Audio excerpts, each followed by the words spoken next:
Wanaume wenzangu, jamani, tutafute hela jamani, tutafute hela.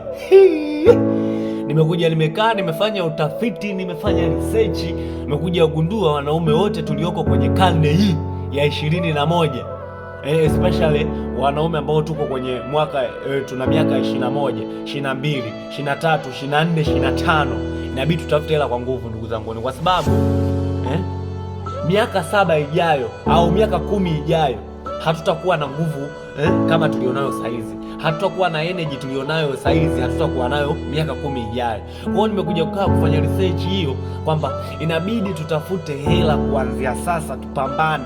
Aidha kama umejiajiri, kama umeajiriwa, kama unafanya biashara yako mwenyewe machinga, unafanya biashara kwa mtu mwingine, tutafute hela ndugu zangu, kwa sababu kesho na kesho kutwa wewe utaitwa baba, utaitwa mme wangu. Sasa je, hiyo familia utailisha mawe, utailisha nini? Kwa hiyo inabidi kesho na kesho kutwa miaka hiyo inakukuta wewe tayari ushakuwa kwenye mafanikio, ushapiga stage, umetoka kwenye stage hii umeingia kwenye stage nyingine. Hivyo tu ndugu zangu, mimi nawaombea kwa jina la Baba na la Mwana na la Roho Mtakatifu. Amina. Mungu atubariki wanaume wote Tanzania nzima, Afrika nzima na duniani kote.